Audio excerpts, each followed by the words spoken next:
Hello and welcome to another episode of Quarantine with Fulbrighters. And as always, the guest and I have a connection which we will explore later on. But first of all, let's welcome Imad Khan to the podcast. Imad Khan worked as an FLTA at the University of Pennsylvania, and now he's back here with us. How are you doing, Imad? I'm very good. Thank you so much. How are you? Good, good, good. I was glad to read that you are working at LUMS. I went to LUMS many a year ago. I'm not going to reveal exactly when, so because people will then know exactly how old I am. But how's your experience at LUMS? It is great. Like it is really good as far as I taught at various universities, but teaching at LUMS, it is a privilege. So you're teaching Pashto at LUMS. Is it native Pashto That speakers who are taking it for an easy A, or is it also other people who are actually interested in learning a new language? well, there are some heritage speakers, like native speakers, who want to work on their Pashto. But we have got a separate course for that. That is an anthology of Pashto literature. And for non-native speakers, every semester we offer a course, Pashto for non-native speakers, where students from all around like the country, they take that course, and there is a policy that only non-native speakers will take that course. Is it just determined by where they're born? Because I was born in Sindh. I was born in Karachi, but I am Sindhi. So I am technically a native Sindhi speaker. But if I start speaking Sindhi, people might not consider me a native Sindhi speaker. So is it just based on where you're born? That is that point, that aspect is also considered, but there are also other ways. Like if there is a student that we think is a native speaker, so then we conduct interview with that student, and we definitely understand like what were the views are, whether they shifted to another city, or like how that works. So because if we take native and non-native speakers in one class, so there will be definitely imbalance, and then learning will be affected. So why do you think it's important for us to learn this language? I think, for instance, there's some resistance in Sindh, especially in Karachi, over learning Sindhi. And there's an idea that if we are going to go abroad, if we're going to go to Europe or America, it's much better for us to learn a European language, even as opposed to a local language. Well, learning any language, like it is always beneficial, and it is said, as in Pakistan, there are like Pashto native speakers all around the country. And it is said that when you talk to a person in your language, so it appeals to his or her mind. But when you talk to them in their language, so it appeals to their heart. And Pashto has got like a very rich literature, and Pashto poets like Rahman Baba and Khushal Baba in 16th century, they composed such poetry which are like still all the Pakhtuns, they love to read their poetry, to recite. And like Pashto is a language that is very important in South Asia. And you've raised a very important point. I was talking to a colleague of yours, Dr. Farooq Khan, and he said anytime I ask anybody to think of a playwright or think of a poet, the first person that they think of is Shakespeare, which is fine. It's great for people to read Shakespeare. But once you think of Shakespeare as the greatest writer that's ever been born, it's not a huge jump to think of maybe English literature as being better than ours. It's just that our local literature has not been explored, so we do not recognize local poets. And once we start doing that, we will start recognizing the culture and the vastness of the literature that exists. Definitely, Allama Muhammad Iqbal, when he read one of the pieces of Khushal Khan Khattak's translation by Major Rawarti, so he was very much inspired, and he definitely studied more. And he said that if he knew Pashto, so he would have translated Khushal Khan Khattak's works in Persian or Urdu. So and then later on, we see Allama Muhammad Iqbal. He also composed a poem, Khushal Khan Ki Wasiyat, that is all about Khushal Khan Khattak. And when we talk about different symbols, like the symbol of Shaheen, as in Khushal Khan Khattak's poetry, that is also Baz. So uh, Khushal Khan Khattak, he was like, he wrote more than 200 books. and about prose, poetry. He wrote about eagle, falconry. He wrote about the Starnama, that is about leadership, where he discussed 20 characteristics and 20 skills that a leader should know. And like a poetry, just like even Rahman Baba, if we remove Rahman Baba's works from Pashto literature, so like akhlaqiyat and the morality, that won't remain the same, because they have a very like deep effect. And also Rahman Baba is called the poet of humanity, not only about like a particular tribe or particular people, because his themes and his ideas are about human beings. So they are definitely great, and unless we study them, we understand them, so we will not be aware of that. No, it's a tragedy. I mean, I've lived in Pakistan all of my life, apart from my Fulbright, and I still feel like a new world is opening up. This is an entire world that's remained undiscovered to me, and it's my fault that I've not made the effort as well. So, for somebody like me who's listening, who's quite intrigued by all the things that you're saying, how do I start? Do I come to LUMS and join your course? How does one even begin the journey of learning Pashto? Well, if we just start like doing this, we start this journey. So if we divide it in 5 phases, so the very first phase, that would be like understanding greetings, yes, no, and all.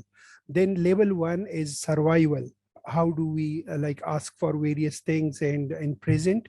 Then level 2 Level is one is survival. Is that exactly. is that a problem? Is there trouble surviving in KP? Which is why that's how you started. Like, as long as you make it out alive, I've done my job as a teacher.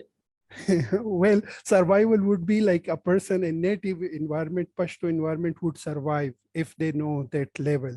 So that is definitely simple greetings, and like how do we make request, how do we make short conversation. And then the next level would be understanding how to just say a sentence in like different time frame, past, present, future, then reporting an event, and a slight conversation with the native, like a role play. You are booking a room in the hotel or like appointment and so on. Then level 3 would be knowing the formal and informal Pashto, and level 4 is how to tailor your language according to the audience, the informal, the formal again. And level 5 would be then the native speaker level, where idioms and so on, all these will also be involved. So I'm assuming you teach a 6-month course. How much does a student get out of this course? Are they able to converse? At what level are they when they graduate or they take a course from you? Uh, well, I believe like there would be survival. A level 1 would be obviously survival, and somehow stepping into level 2 where they can make some verbs in the past or the future. So level 1 or level 1 plus, but not really 2.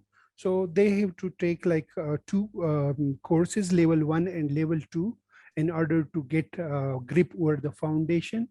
And then there can be like a literature course, they're level 3 and so on. But here the students, they do work quite hard, and they try to conceptualize the ideas, they ask questions. So I really enjoy teaching them, and I in every class, in the first 10 minutes, we have a segment that is called Hujra, where like it is an open discussion. All of them, they can start talking to each other. So I really enjoy when they just create some words, some sentences. Do you feel like Pakistanis have an edge, or they're able to grasp Pashto easier than maybe somebody from outside Pakistan, or is there no advantage as such and it's a completely different language from, let's say, Punjabi or Sindhi or Urdu? Well, it is like a separate language, of course, because when we don't understand the speaker of that particular dialect or variety, so that is another language. So it is a separate language. But if we compare it to Urdu, so as in Urdu, there are some words from Persian or Arabic or the Sanskrit, Hindi. So Pashto is also a sister language in Indo-European family of Persian. So many of the words are there. The vocabulary is mostly like common, like kilki, kilkai, chatri, chatrai, sunduk, and so on. And also the structure, the Urdu and Pashto, they share the same sentence structure, like that is subject and then object or verb. So like the actor and then the goal and then action. So definitely Urdu and Pashto, they have got so much in parallel or similarity. So a speaker who understands Urdu will definitely learn Pashto quite You well. you also mentioned that there are different dialects. So even if I am to learn Pashto, even I am to take, let's say, 4 courses from you, if I walk across KP, I'm sure I will still be clueless because I believe dialects also change and the language also evolves depending on what village you are in or what city you're in. Well, you're right. If we look at it from the very broader perspective, because like Pashto is a part of like the Pashtun, they came from Afghanistan. So two of the varieties are spoken in Afghanistan, like the southern and the central, and the eastern, the Jalalabad Pashto, that is spoken in like Peshawar and Sawat, Mardan, and so on. So in the eastern variety, it is the Yusufzai dialect that is taken is the standard language, or like that is the standard variety. So Yusufzai Pashto is spoken like in the majority of Khyber Pakhtunkhwa. Then apart from Kohat, the southern districts, they are more towards the central variety. Like it is said that there is the hard Pashto and soft Pashto. So the soft Pashto is of like Kandahar and Kabul, and the eastern of Jalalabad, it is called the hard Pashto. And this difference is quite easy because there is a letter in the Seen family that is written like Seen, but one dot above and one below. So that is pronounced as Kheen in the eastern variety, and it is pronounced as Sheen in the western. So if I say Zakhayam in the eastern variety, so the western speaker will say that Zashayam. So this Kheen and Sheen is quite like a very logical point. If a person understands this, so they can have conversation with the native speakers from any part. So it won't be an issue. Even if I learn one of the dialects, I'll be able to converse with people of all the dialects. Exactly, because then we substitute the sound. Like there are quite few sounds where we have to substitute if the speaker is from the other variety. How are you teaching this to Americans? How was that experience? Well, it was great. I taught at University of Wisconsin, South Asia Summer Language Institute, and those students were of the intermediate level. So they had studied at the beginner level from an Afghan Pashto speaker teacher. So they used like that Shah sound. And then when we interacted for first few classes, then we came to terms that they are going to just learn the Pakistani Pashto, and they are going to compare it with the other. So basically we discussed both, and they were it was an intensive summer course where we used to sit for like 6 hours daily for 2 months. And by the end of the course, they were able to have a jirga, a topic that was a ghag was a topic, and they could just narrate a few verses, and it was quite good. Actful is basically it is association of that is Actful association of like for foreign languages, it is American Council on Teaching of Foreign Languages. So they have developed a very good scheme that at what level what a learner should learn and what a teacher should teach. So that helped me a lot. I mean, I'm sure it was quite surreal, and maybe you felt a bit of cognitive dissonance looking at people of all races speaking Pashto. Exactly, like it is speaking Pashto or like learning. When I see some of the students, like there was a professor from a university, Columbia University in Canada. There was another professor from university in Philadelphia, and there were like others who were taking interest in Pashto, and they were learning. So it motivated me more, and particularly this Fulbright, when I didn't go to like United States, like before FLTA, I could speak Pashto, but I didn't know about the culture nor of the language. But then when I went to the United States on this particular scholarship, so then I was compelled to think about Pashto. When I interacted with Pashtun poets, when I interacted with the faculty there who was teaching Pashto, so I took interest in it. And like in the last decade, I came to a point where I have started translating some of the works and also writing my own prose. So credit goes to Fulbright that brought me closer to this. How did Fulbright change that? Because I'm assuming that as a native speaker yourself, it's the culture that you grew up in. Maybe you didn't even think of this as a skill. It's just something that you used every day. How did the Fulbright experience help you think deeply about something that came almost naturally to you? Well, I'll just share when I told my friends that I'll be assisting like Pashto speakers there in the United States are the learners. So they were just making fun of me that like this is a strange situation. Your parents taught you English literature. They made you just, to study this and you are just going for Pashto. But like I just enjoyed this comment. But when I went there, and as the program required that like I should know Pashto well, and not only understanding, rather teaching, like how the different concepts work in Pashto. So while teaching Pashto, like this was a point where I came to know that I know about the tenses and about parts of speech in English, but not in Pashto. So I started reading that particular aspect.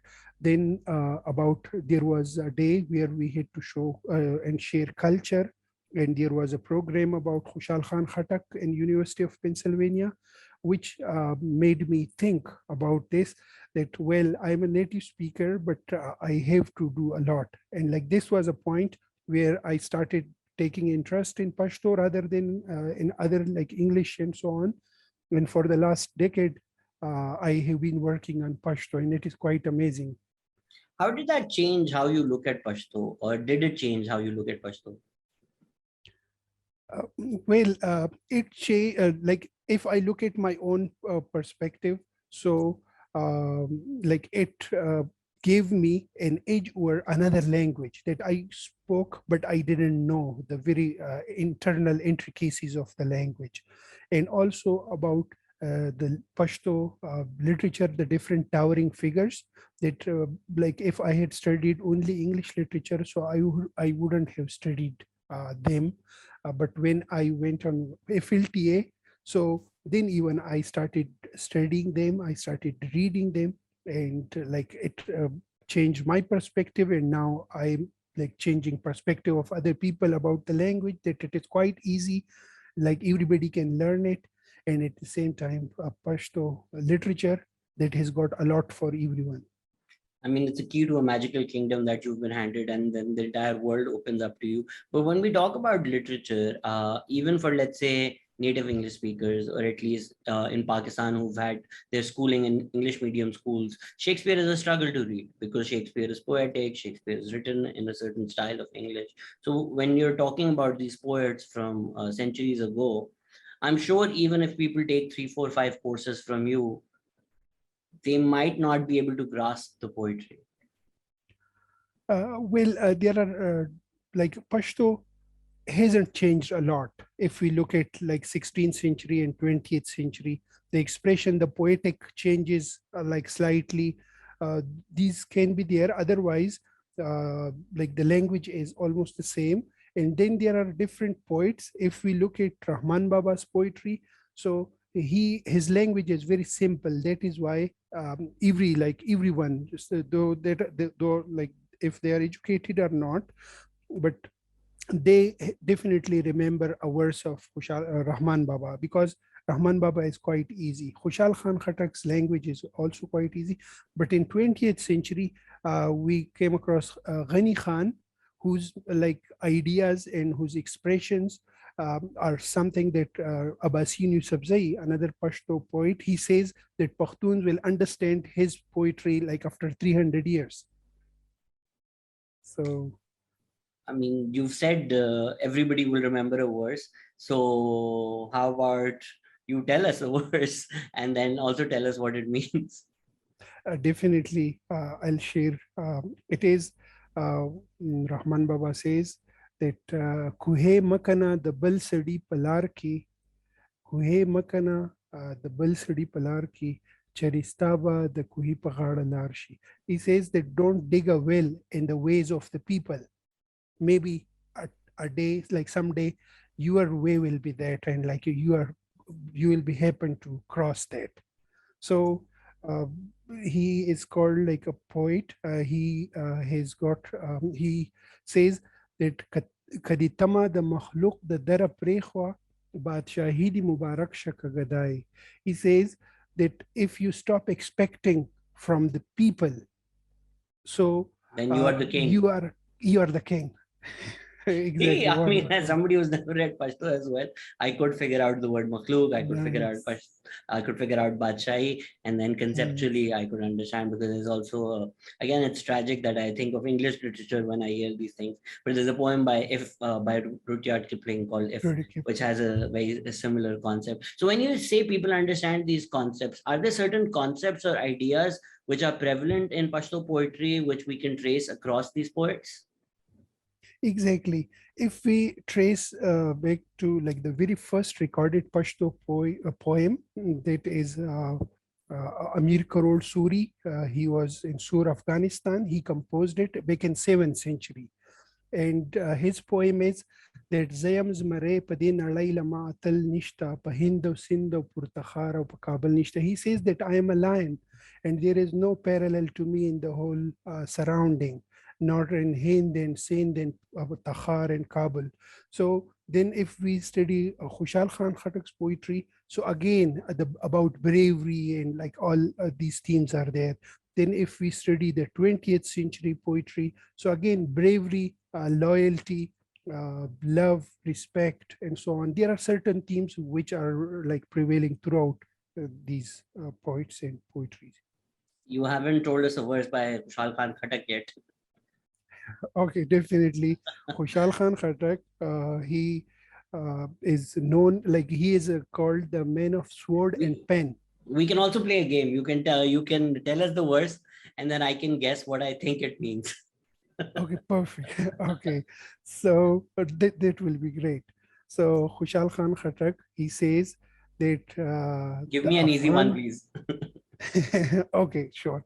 Khushal Khan says, Chidastar Tadi Hazardi, Chidastar Tadi Hazardi, the Dastar Sadi Pashmardi. Okay. You think your worth is for $1,000, but when it comes to me, I'm worth a lot more. Somehow closer. I'll now translate it and now you compare it. That is that those who tie turbans, that is a symbol of leadership. So he says that those who tie turbans, they are thousands, but those who deserve turban, they are very few. He was a lot more poetic than me. No, no, I will you're grant you quite that. closer to that, and I'll just recommend this language for like course for you, and you will definitely like it will help you to understand more because I know you can pick the grammar, some of the vocabulary. Because my Fulbright was I did my master's in theater history, so I know Yeah. dramatic analysis, I know poetry analysis, so I understand ideas, but obviously I don't understand the language, which is what I would struggle with. But again, it sounds so beautiful, and it's also would be really interesting that. And I think Fulbright does a stellar job at connecting people around the world. So if you go to a conference and somebody knows Shakespeare and you know Kushal Khan Khattar, and having that conversation and realizing that where these ideas would meet. So if let's say the words that you just told us that those who deserve turbans are much less, those who wear it just for show, and then you read King Lear by Shakespeare, which is all about this idea of how what makes a king. is King Lear because the world sees him as King Lear, and once they stop seeing him as King Lear, he stops being King Lear. And when people realize the emperor has no clothes, then he has no clothes. So what makes a king? I think drawing those parallels. This is something that I love doing, which is why talking to you has been so exciting. Nice. And also in King Lear, I remember like one of the quotes, it says, nothing comes out of nothing. Nothing comes out of nothing. Yes, it's So, from this Latin phrase, and I think it has that biblical connections, which maybe nice. most Pakistanis will not get. But this is what I mean when I say that just knowing the language is not enough, even if you understand what it means by nothing comes from nothing. But why did Shakespeare write that? What were Shakespeare's influences? And then the culture also informs the poetry. True, very true. I agree. So, I mean, it's been a pleasure talking to you. But I feel selfish as well. So can we get a couple more verses before we call it a day? Well, definitely, I'll share about Rahman Baba. Rahman Baba said this in 17th century. He says that pasabab da zalimanu hakimanu, pasabab da zalimanu hakimanu, war au gor au peshawar drewala yaudi. So, do you want to guess? Okay. The reason that there are oppressors and the oppressed is because people move as sheep. Very much closer. He says. These are random guesses. No, definitely. He says that because of the cruel leaders, the cruel administration.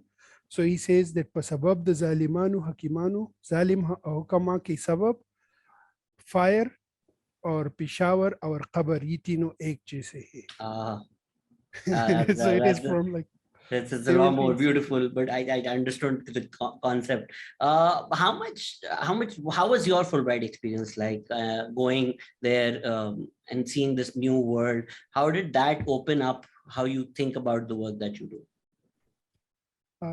Well, when I went to the United States, like the very first day, if I just compare the first day till the last day, so there were many like cultural shocks, but like one that I had to just come across and then how to handle, but like many were quite in good sense, because if I see how to keep the vicinity, the environment clean, how to talk to the people with please and thank you and so on, and how to wait for one's own turn rather than jump the queue.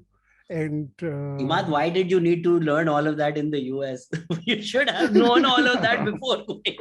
Well, this is you're making it sound like we don't learn these things in Pakistan. Well, I'll say like maybe it isn't. These are not practice. These are the social aspects. And when I went to university and they assisted me how to teach through Blackboard, the language and language teaching had been like quite easy through that for the students as well as for the teacher.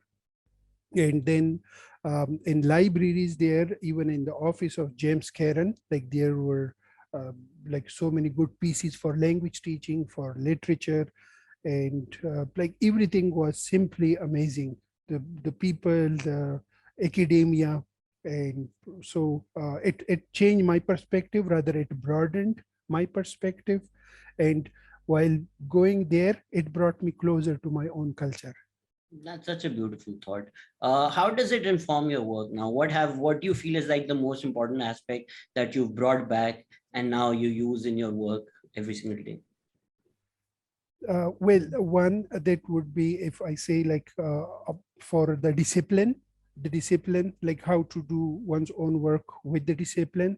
And another point that is having a broader perspective of like something to compare it with the other languages and with the other cultures and so on. So that was another. And also to be true to one's own work, because I found people there very dedicated to their work. And like there are many things, if I just number them. So, and politeness, of course, maybe like, when I just took various courses, how the professors talked to the students, how, and I was also a teacher here, but when I went there and upon my return, I could connect with the students in a very professional way, and to be in friendly but not in friend way. Like, so it was amazing, and I have learned a lot from that. Such a beautiful thought. I traveled the world to find myself, and that's what travel does to you. And the Fulbright experience, as much as you explore the world, you also explore yourself and True. what you bring back. My Fulbright experience was quite similar. It was great talking to you, Imad. Hopefully, one day I can learn from you a lot more. Take your course, and looking forward to actually now finding some good translations of Pashto works. And if you can send those my way as well, I would love to read. And let's keep these conversations going. Thank you so much, sir, for coming on the podcast. You're very welcome, and you're always welcome. I'll definitely share like many works with the translation, and it was lovely to talk to you. Thank you so Thank you, much. sir. And thank you, everybody Thank you so listening. much. Take care.